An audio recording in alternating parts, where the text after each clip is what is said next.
I think we should rename this series Moksha Express. The way I have to go so fast. So, I'll tell them that Indica wants everybody to get moksha fast. Samaniji, we are live. Let me start with the Okay. opening. Welcome everybody. Om Namah Shivaya. I'll start with the opening. This.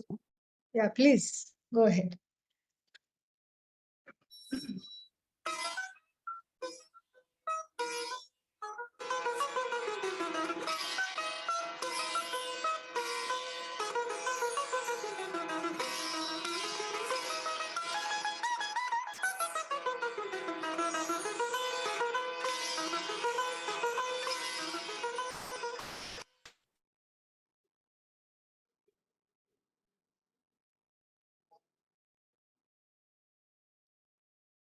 Shri Gurubhyo Namaha. A very warm welcome to the second day of this 3-day talks on Atmavidyavilasa of Sadashiva Brahmendran, a great Avadhuta who lived in 17th, 18th century, and a great text of Nididhyasa. And I welcome Swamini Svatmavidyananda ji, and I thank her again for doing this wonderful text. And without further ado, I request Swamini ji to start today's class. Thank you very much to Nitin and Indica Moksha for this opportunity to conduct this Moksha Marathon. This is what I have renamed this series because you have to go so fast and take in quickly the essence of this text. And I think Indica Moksha, what I was telling Nitin, wants everybody to have Moksha fast, and that is why this text is a condensed Moksha marathon for quickly reaching what is called the Avadhuta status. Okay, so let us begin with the opening prayer, and then we'll take it from there. Om Sahana Vavatu Sahanau Bhunaktu Sahaviryam Karavavahai Tejasvinavadhitamastu ma vidvishavahai. Om Shanti Shanti Shanti.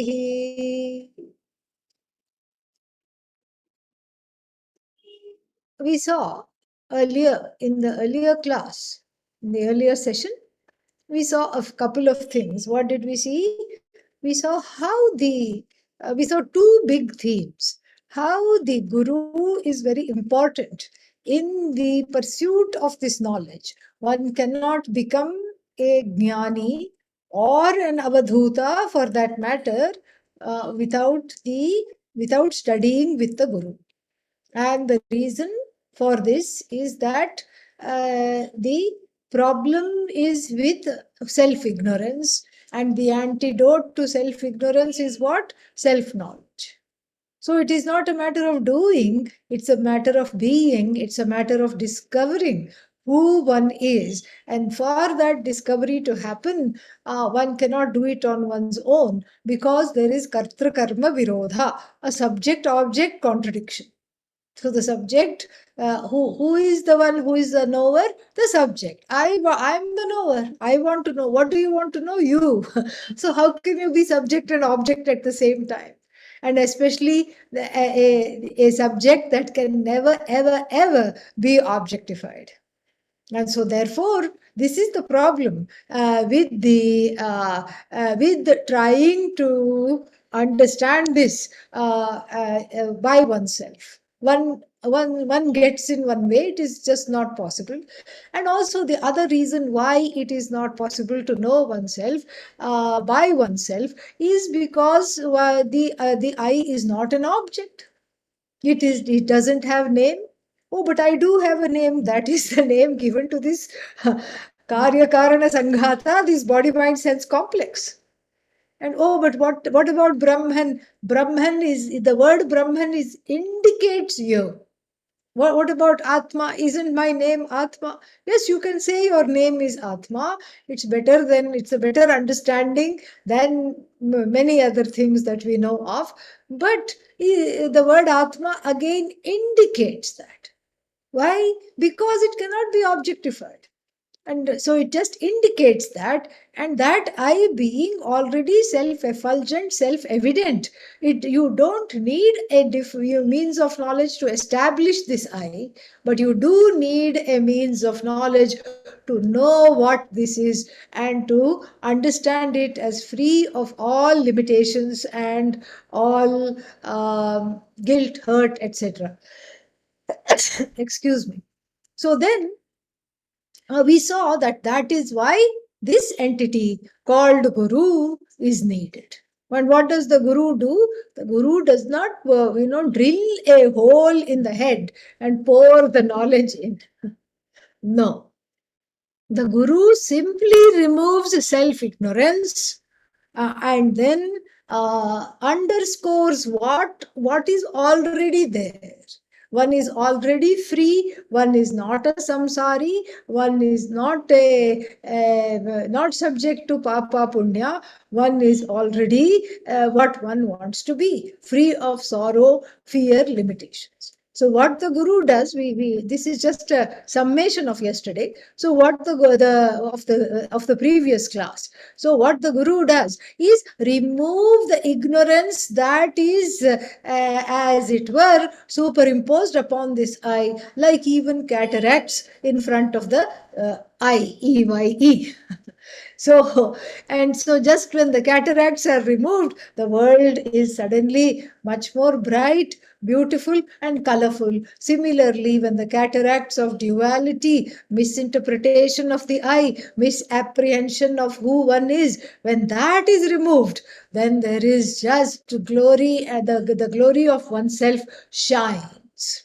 And then this is what is called neti neti, na iti, na iti, na iti, not this, not this, not this. And then the Guru also iterates what one is by positively reaffirming statements such as Nitya Shuddha Buddha Mukta Atma. We saw some of that in the first session when we were studying the verses, verse by verse. Okay, and so that was one topic that was taken up yesterday in general without really referring to the particular verses, just alluding to them. And then the second topic that was taken up yesterday is a much more involved and advanced topic of the role of Maya. First, the role of Maya in creation. Maya being an appendage, and as though appendage, and as though power that equips Brahman with the status of being creator, sustainer, resolver, projector, sustainer, resolver of what? Of this entire jagat of names and forms. So we saw that. And how does she do that? She does that by putting on the jiva a avarana, a covering of self-ignorance, which hides the truth of oneself from what? From oneself. Yeah. So it hides one's own truth from oneself. This is the problem. This is why that this is called avarna. Avarna is a technical term for one of the shaktis of Maya as it pertains to the individual buddhi. The buddhi is, as it were, covered. Atma is not covered. The buddhi is, as it were, covered by self-ignorance, which is again removed by self-knowledge through the teachings of the Guru. So this is avarna, and when the buddhi is covered, the other shakti takes over nicely. What is the other shakti? The projective power called vikshepa shakti. And this vikshepa shakti, the projective power,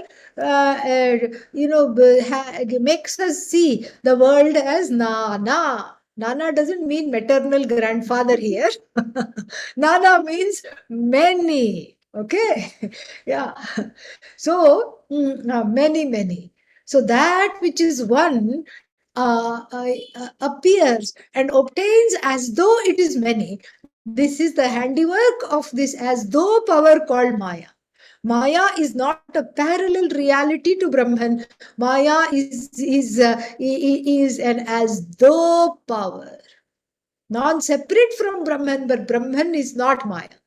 Maya is Brahman, we can say that. And so we saw that, and we'll have to come back to Maya a little bit later. But this is at the collective level.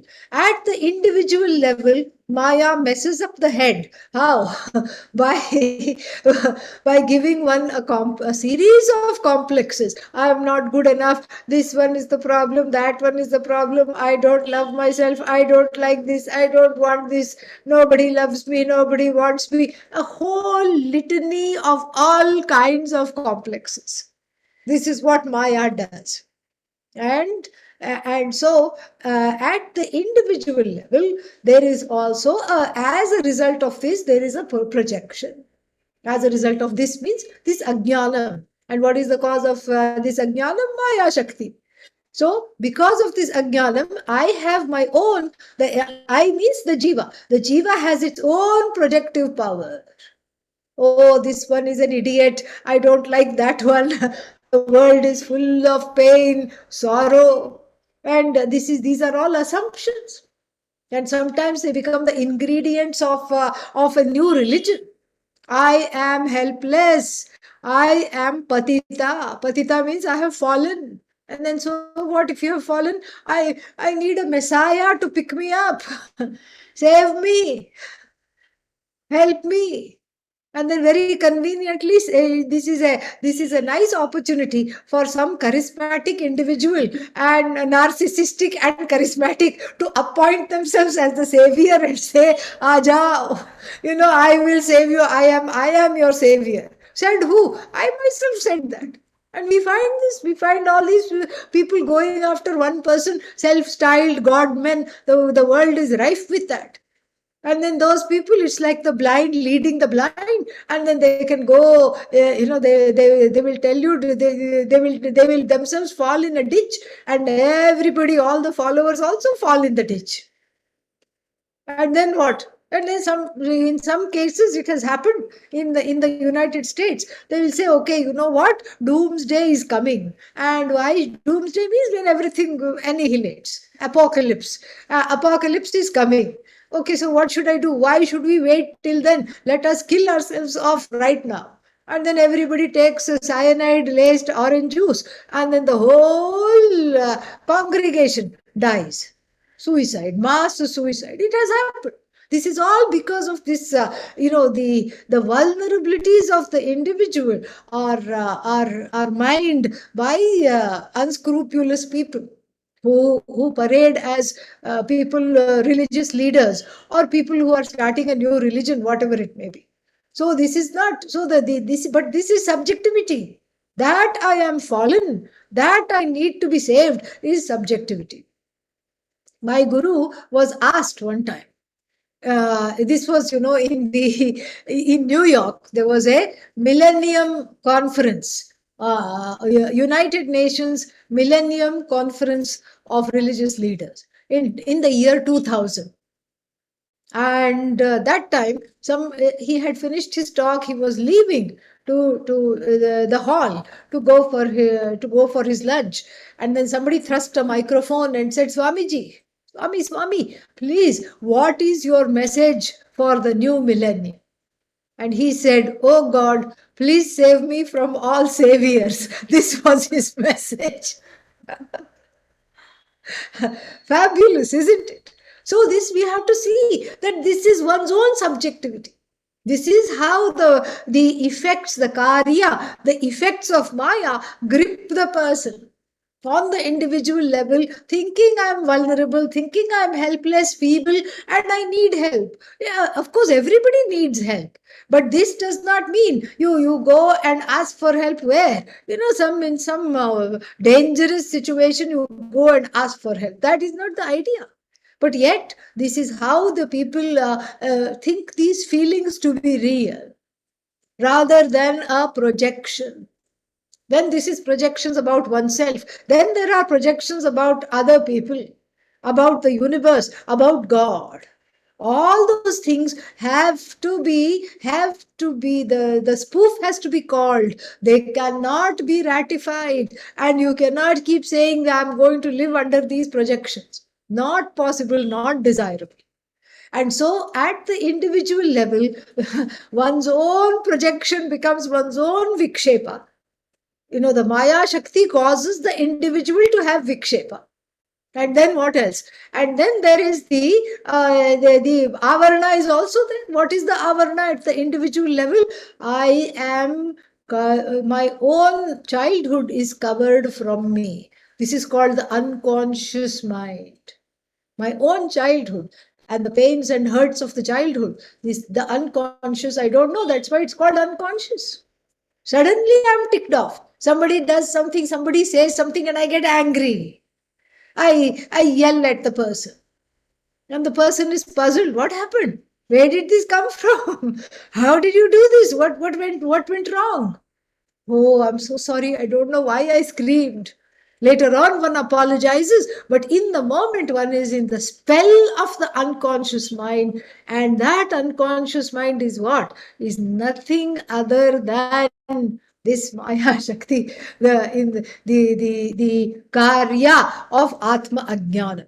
The karya, the effect of Atma Ajnanam in the form of the Maya Shakti as it pertains to, as it manifests in the individual psyche. This Maya Shakti. We saw that also yesterday. I'm just reiterating this so that it is clear.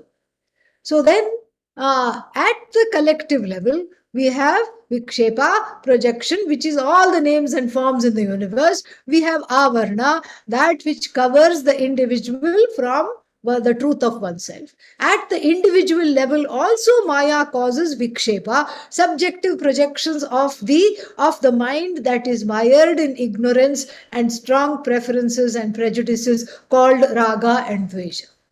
At the individual level, there is also the suppression of earlier memories, and this becomes what is called the unconscious mind. This becomes the avar. Now, here is the fun. Okay, so this is not a recap. So now I want you to listen, thinking, oh, yes, this has all been there, done that. No, this is now new. Okay, now here's the fun. At the collective level, what is it that you try to remove? Do you try to remove avarna or do you try to remove vikshepa? This is a very interesting question. Avarna means covering. That is what is removed. You cannot remove the each and every name and form. Why? It is Ishvara's srishti. It is Ishvara's creation. You cannot remove what you did not create. You cannot remove every name and form and say, go away, I am into Advaita, so you are Dvaita. No. So what you remove is the covering in your own mind, in your own head, which makes you come under the spell of the Vikshepa. Come under the spell of the projections, thinking each and everything to be different from one another. So avarna is removed, and avarna is a synonym for Atma Ajnana. But at the level of the this is at the level of the collective projection of mind. At the individual level, it is the opposite. We remove our own projections. We, we remove our own projections. We reduce the subjective projections. We remove our own projections. And as a result, what happens? The unconscious mind is not so much triggered as long as the projections are reduced and removed. This is what it is. Because you cannot do anything about the unconscious mind. It is Ishvara Srishti. The avarna at the individual level in the form of the unconscious mind is not removed. You just make friends with it and integrate it. And that is done in a very nice way. At the level of the individual psychology, at the level of the individual, the avarna cannot be touched. What is touched is you reduce your own projections, you eliminate the projections, and then the avarna doesn't have the leg to stand on. The avarna uses the furniture in order to, uses the table and the chair and the microphone of the vikshepa in order to make itself known.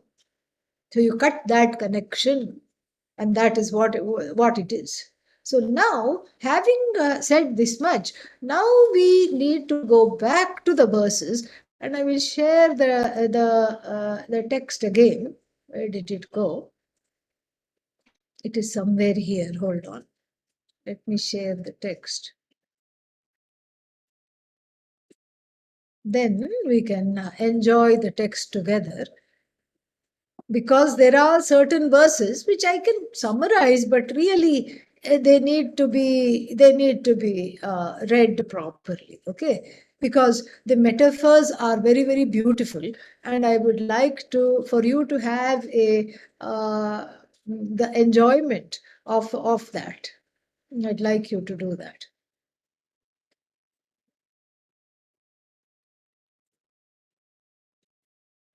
Are you able to see? Yes, I hope so. Yes, Swamini. Yeah, okay. So we'll start from verse 23, because that's where we left off yesterday. Very nice.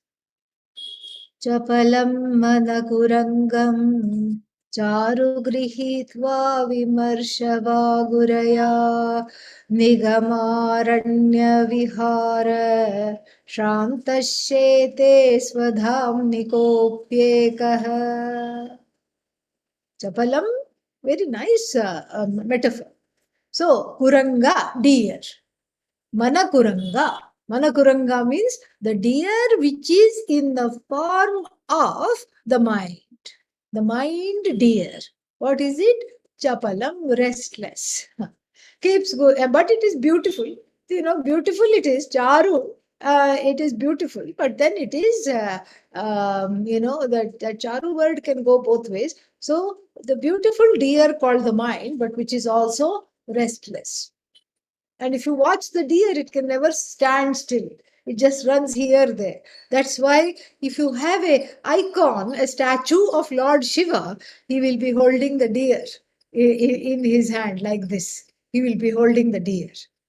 And so that means he has overcome the restlessness of the mind. So Lord Shiva stands for that which has overcome the restlessness of the having a say over the ways of the mind.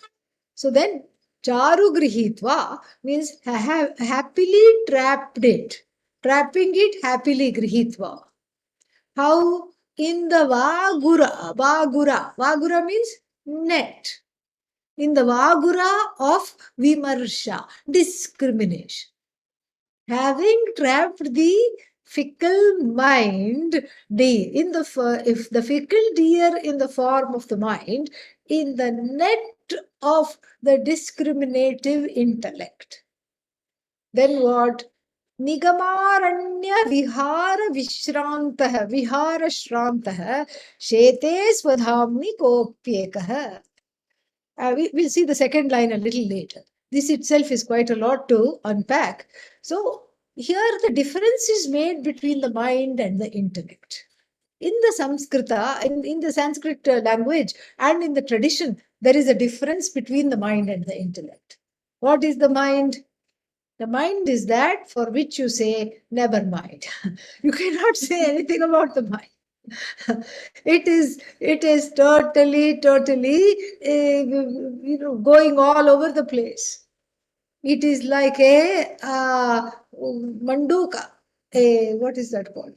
Frog. It leaps from one thought to another. Before you say, hey, where did the frog go? It has already gone. Once I had to catch one small froglet, baby frog that had just come inside the house. I said, okay, I went after it with a towel, with a soft towel, so that I could trap it and take it outside. So then it was tiny, small, only 2 inches. Then I'm looking here, it was right there. Okay, by the time I brought the towel, it had gone somewhere else.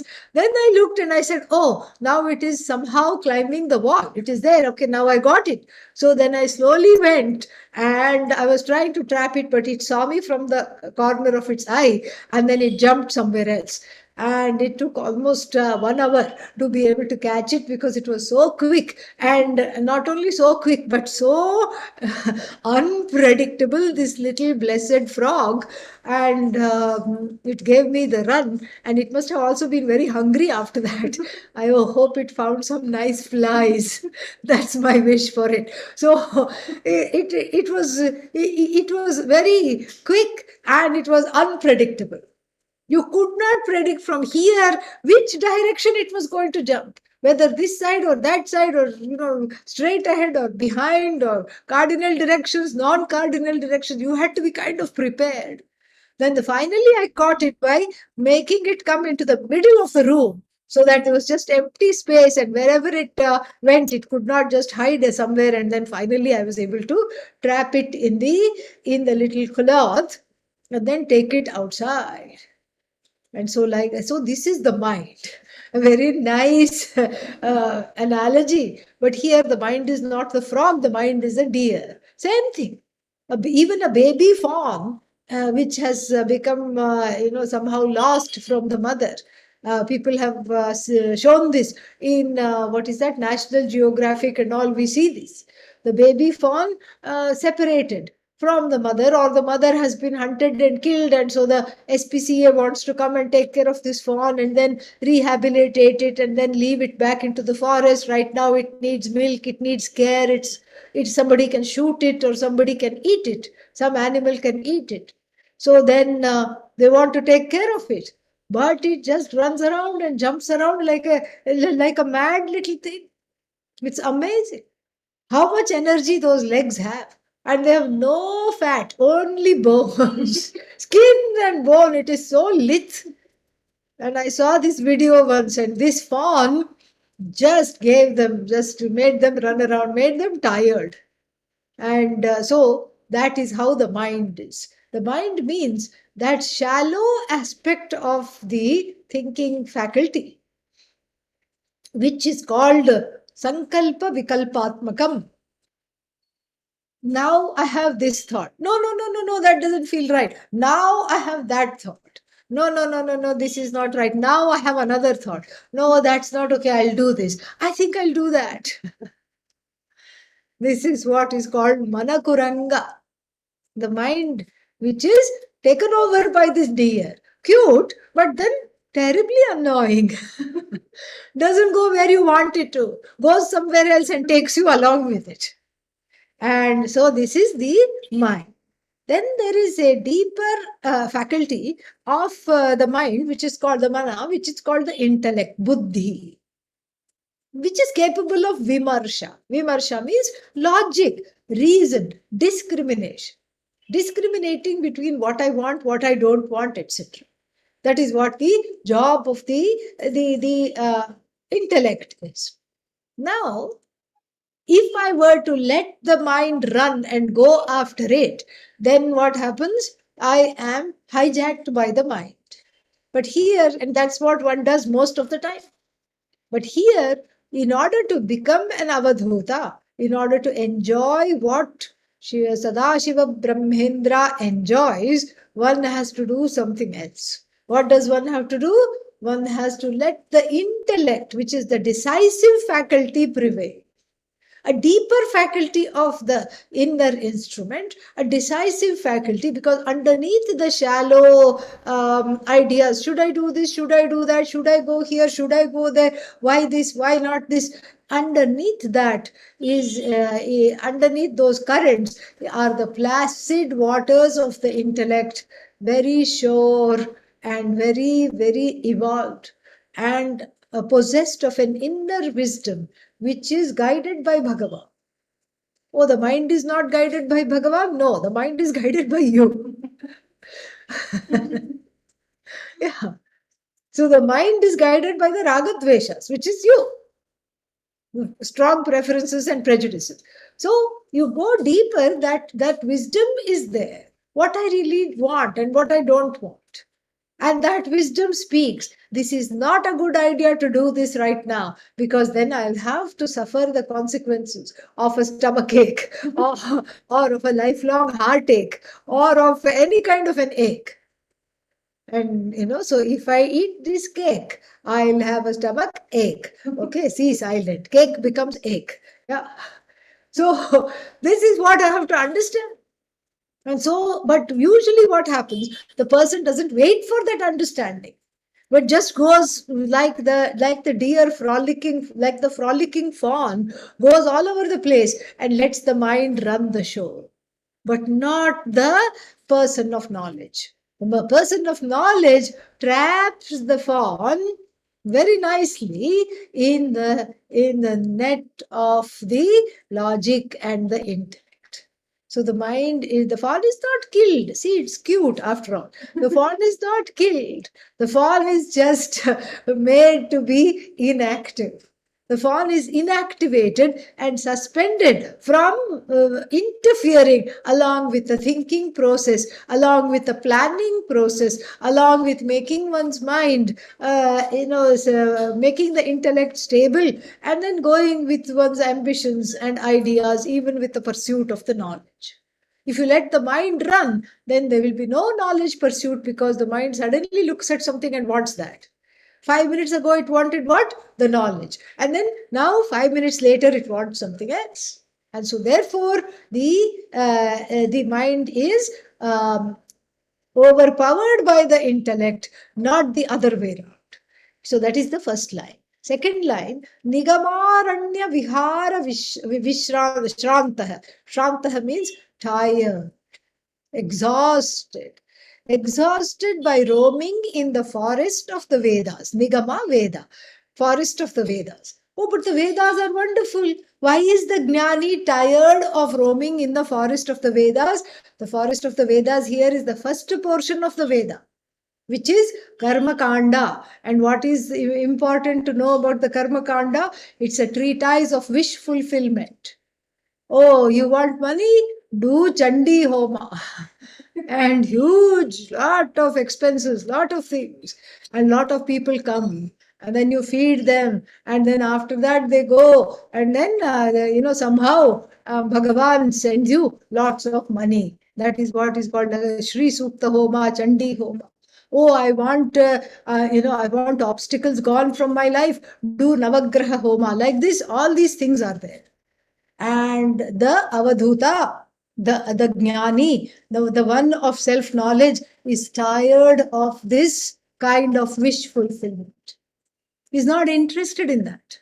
So even if one is roaming in the forest of wish fulfillment, where you can pluck the desirable fruits of your wishes by doing a little homa and the fruits come into your lap, you don't want it any longer. Why? Because every wish of yours is fulfilled as soon as you get this self-knowledge. But how? How is every wish fulfilled as soon as I get this self-knowledge? Because the power of the knowledge is like that.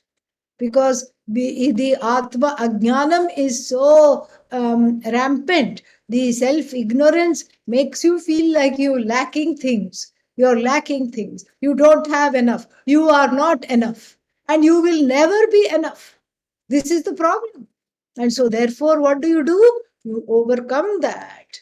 You overcome that by the power of the self knowledge, by the grace of the Guru, by the grace that of Bhagavan, etc. You overcome that to understand that the only thing that can fulfill me is getting rid of these complexes. The problem is when the complexes are taken to be real, the first portion of the Veda shines for those for whom they have not been freed of the complexes connected to the self. And so, therefore, there are many options, many choices, many wants, many needs, and many longings. And the Veda is so compassionate that for those longings, what does it do? It says, come on, doesn't matter, do this yajna and get this, whatever you want. Because what I really want is hidden in the forest of all these desires. So, in the forest of this wish fulfillment, the yogi, the jnani, is totally sick of that forest. And so, therefore, goes to sleep. Shete goes to sleep where? Swadhamni goes back home. Where is home? The home of Satchidananda. the home of this overflowing Ananda, which is oneself, which is freedom from all longing. That is the home where the rest is taken. That is the idea. Verse number 24. दारुणचित्तव्याघ्रम् धीरमनः खड्गधारया हत्वा अभयारण्ये कोऽपि स्वैरविहारी जयत्येकः दारुणचित्तव्याघ्रम्. Now, what to do with, see, now that I'm not minding the mind, I tell the mind, never mind, I'm going with the intellect. And the mind is now the deer which is trapped. Okay. Then what happens? The emotions rise. Hey, what about my feelings? Feelings start to become peelings. Okay, yeah, they just fall apart and they are crying. Oh, now the mind which was in charge of wish fulfillment and going here, going there, and being like a restless deer is now trapped. Is now told to sit, trapped by the net of logic, trapped by the net of vidya, self knowledge, trapped by the intellect, which knows better. But then there is another aspect of the mind called chittam, the emotive aspect. That freaks out. Literally, literally freaks out. Ah! That's what it does. And then it becomes very, very, very angry. Because when the desires are thwarted, anger comes. This is what the Bhagavad Gita tells. So the main cause of anger is I did not get my way. That is the primary cause of anger. And so then it turns from the feelings, it turns into a ferocious tiger. Ah, what turns into a tiger? The whole bunch of feelings and the faculty of the mind that has just to do with the feelings called chittam. A terrible tiger. Daruna Vyagraha. So, chitta Vyagraha, the feeling tiger.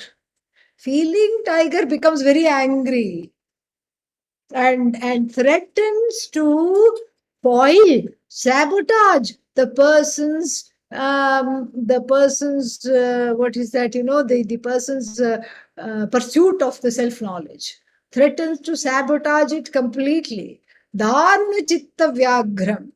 So now dhira manaha means the someone who is who is adhira. Adhira means buddhiman, the one who is one who has let the intellect prevail over the emotions.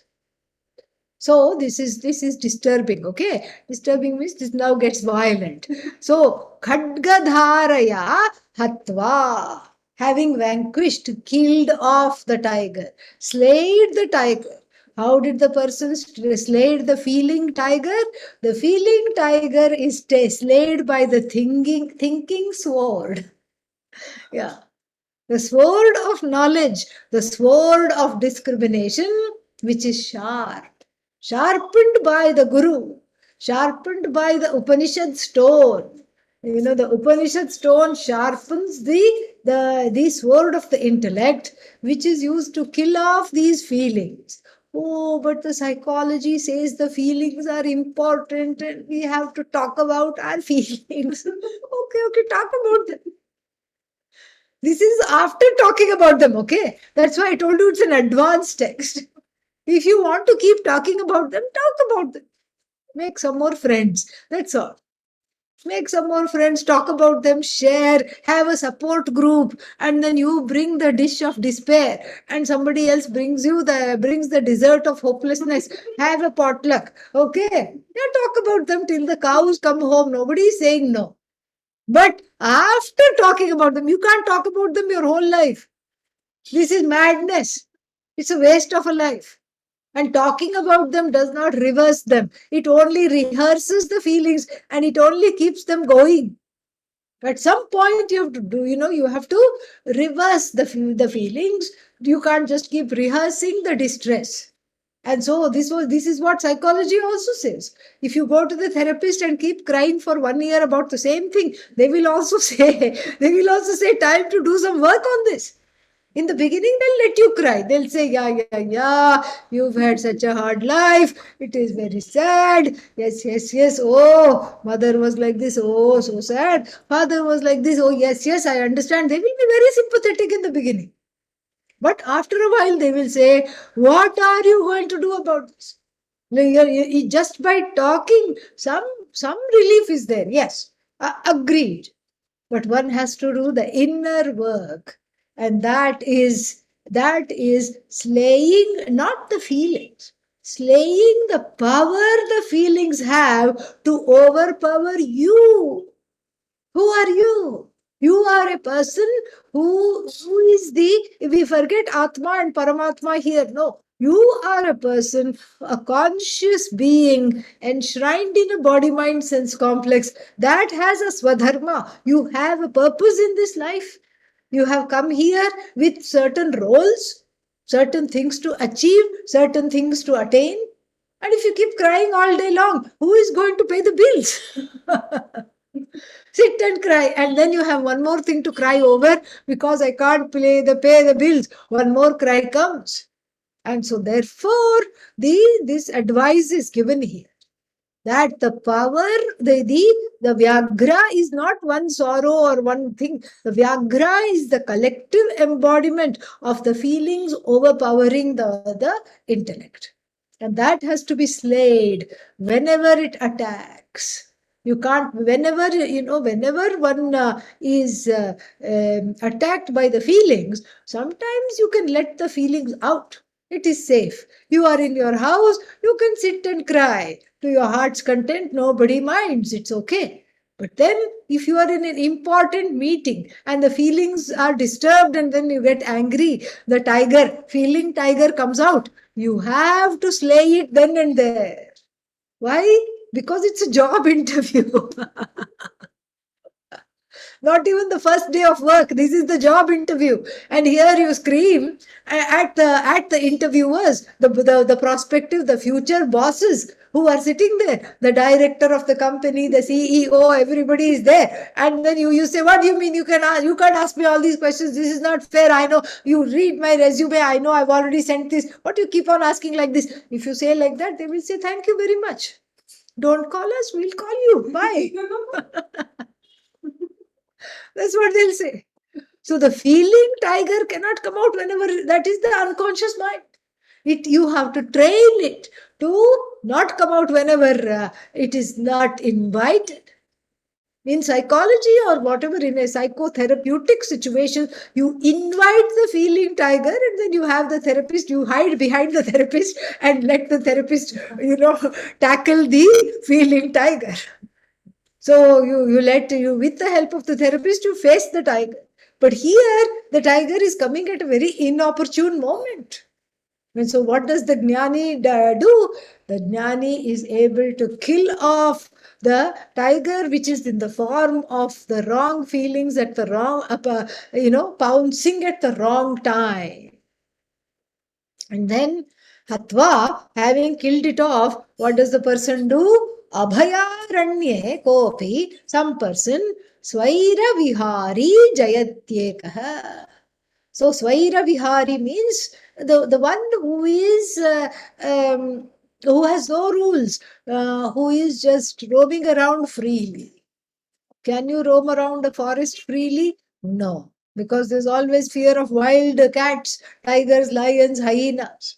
But here the tiger is killed off. And so now from Bhayaranya, from the forest of samsara, it has become Abhayaranya, the forest of fearlessness, where only the knowledge of the Upanishad abides and blooms. We'll be seeing that. Very beautiful verses are coming up. Hang in there. And so, Abhayaranye, in the forest of fearlessness, Kopi, this person, Swaira Vihari, means the one who roams freely according to his or her own desires. Jayati ekaha. Jayati means is victorious. Because all the feeling tigers have fallen, gone down. Verse number 25.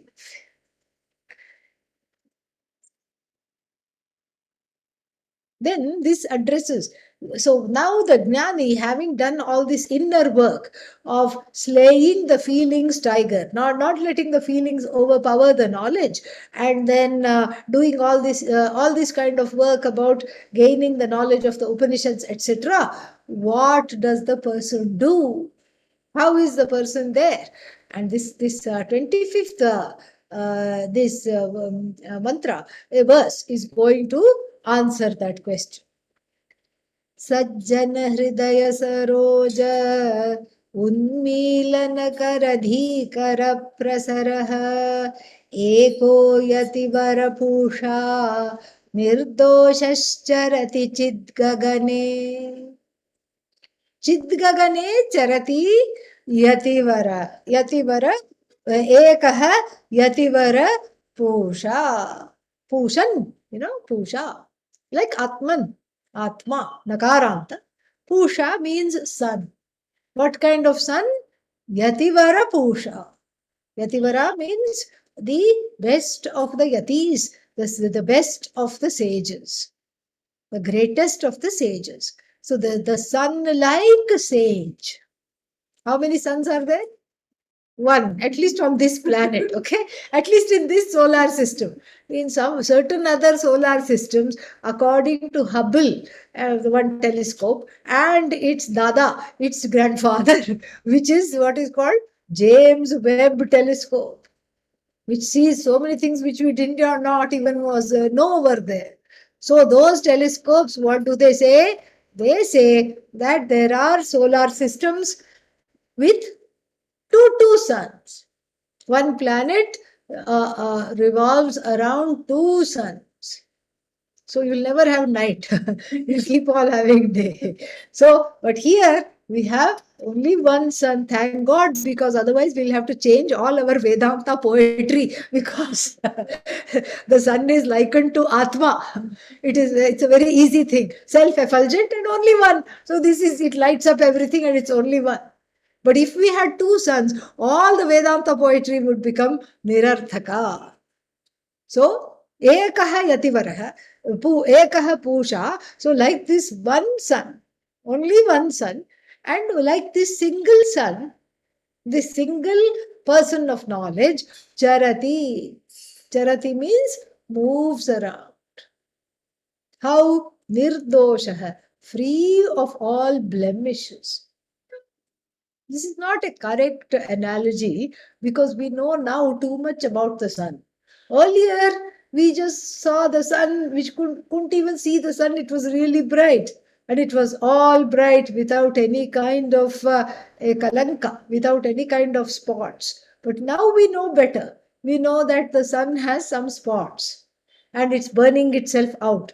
It will become yellow dwarf, blue dwarf, etc. in a million years. Don't worry now. Okay, now you're fine. But people get worried about all these things. So this sun moves around nicely, but we know it is not spotless. In fact, just last month, NASA released a picture of a smiling sun. So the sunspot had two eyes and a smiling face, smiling emoji, which is very special. I'm sure many of you saw that. So this is not a correct analogy because we know too much about the sun. But still, if you see the sun with the naked eyes, you don't see the spots. You need a telescope with proper filters and everything. But so the analogy is fine if we just keep it at the level of the naked eye. So just like the sun, the spotless sun moves around. This yati moves around where? Gagane, in space. The sun moves around in space. The sun is spotless and a great beam of light. And similarly, the Yati sun, The sun who is now the Yati, not S-O-N, okay, S-U-N. The sun like Yati, who is also one, single, and then who is also blemishless, free of papa punya, free of guilt hurt, free, fully into dharma, and so incapable incapable of flouting dharma, free of flouting dharma, charati, where what kind of space? Chid ghagane, in the space of consciousness. So what is the sky? Consciousness. And what is the sun? Yati. And what kind of sun? Spotless sun. So the spotless Yati. The Yati without any guilt, any hurt, any regret, any wants, any pain, sorrow. These are all could be the potential spots. So the spotless Yati moves around in this sky. What is the sky? In consciousness. Consciousness means in one's own self, in that awareness, which is free. And awareness means just simply I am. That understanding. The I is not in the form of a thought. In fact, you can have a thought of the I, that's different. But the I shines independent of thought. That I am, that witness consciousness, in that this one Yati moves around, free of guilt, free of hurt. Why? Because that Yati, that sage, has become one with that awareness. That ascetic has become one with that awareness. So there is no disturbance whatsoever. Moves around freely. And then while moving around, what happens? Sajjana Hridaya Saroja Unmilanakara Dhikara Prasaraha. So this ascetic, what does the ascetic do? The ascetic, sajjana. So the ascetic is like the sun. What does the sun do? The sun has some. The sun just shines. How does the sun shine? With the help of the rays, which are spread out. And what are the rays? The rays are, that is the example. And what is exemplified? What is the Dashtanta? The Dashtanta, the rays, are the thoughts of the Yati. And what kind of thoughts? What kind of thoughts will the person of knowledge have? The person of knowledge always has thoughts of the Upanishads. Thoughts means thoughts of the Upanishad, even we cannot say. The Upanishad has become him or her, there is a oneness with the Upanishad, and the thoughts that go out are just about the Upanishad oneness itself. So those oneness rays in the form of teachings. This is what thoughts are, the teachings. And so the oneness rays of this sun-like Yati who is moving through the space of awareness, through the sky of awareness, without any guilt hurt, and the rays of oneness, what do? They capture the rays of oneness, bless the hearts of the people. Bless the hearts of the people. And what happens to the hearts of the people who receive the rays in the form of the teachings of oneness by this sage? The hearts open and blossom like the lotus which blossoms in the presence of the sun. Understood? Yeah. And what kind of people? Sajjananam. Sajjana Hridaya. Sajjana Hridaya Saroja Unmilanakaraha. So the one who is the opener of the hearts, the heart lotuses of the good people. Good people means dharmic people. So that's why this does not apply to serial offenders. So the serial offenders may come and sit in front of the sage, but nothing happens to the heart because they haven't reverted from wrongdoing. In our tradition, wrongdoing happens. And then what is important is to repent, to do prayaschitta, and to revert, to stop that wrongdoing. See, the Valmiki, the author of the Ramayana, was actually a highway robber. He used to tie up the people and rob them completely. And then he was told by Narada. One day he happened to capture Narada. I think it was his good karma to capture Narada and tie him. He was angry because he said, give me your bag, give me all your possessions. Narada said, I just have 4 chapatis that was packed for my lunch, for my dinner. You are welcome to take them. No, I don't want chapatis. Stupid idiot, I want gold. And he said, I don't have any gold. Somebody packed me something to eat. That's all I have in my bag. I don't have anything.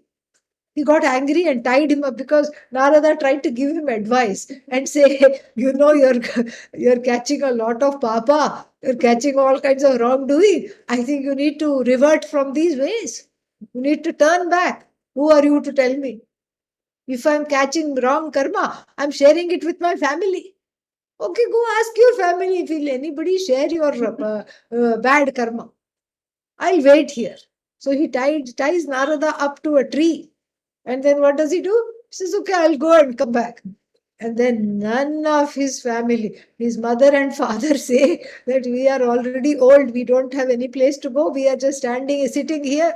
It is our bad karma. The wife says, I already have enough bad karma because I'm married to you.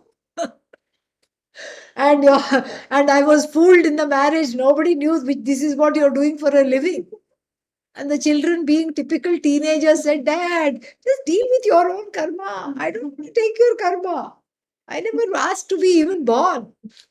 So, you deal with it. Then a very different Valmiki came back and said, oh my God, they are not sharing my bad karma. What's going to happen to me? And Narada said, there is a way out. Nothing will happen to you. Just meditate on Rama. And he meditated on Rama till the cows literally came home. And then he was sitting in one place. The ants, without moving, the ants built an ant hill. Valmika it is called. And so the one of the ant hill is called Valmiki. And so this is what it is. And Narada happened to pass that same way again and dusted him off because he said, oh my God, the world is changed. Even the anthills are chanting Rama, Rama, Rama. It wasn't the anthill chanting, it was Valmiki still chanting, unmindful of the ants building a home around him. And so he dusts him off and then says, okay, you are now freed of that papa. You have to repent. That's why Sajjana is the one who has not swerved from dharma, or if they have swerved from the dharma, they are now in repentance. And for such people alone, their heart lotuses open with the knowledge of oneness given by the sun-like yati moving through the space of the pure awareness and freely giving this knowledge to whoever wants it. And sun-like heart blossoms, freeing it of pain, sorrow, etc. So nice, so beautiful. Now the time now has come. What is the time? The time has now come to stop sharing this. Why? Because now we are going to very soon take a 5-minute break. Okay, so we'll take a 5-minute break. Come back, don't go away. Some very nice verses are still there. All right, and a big shout out to all of you who are staying up late. I think it is worth it. Om Purnamadah Purnamidam Purnat Purnamudachyate Purnasya Purnamadaya Purnameva Vashishyate.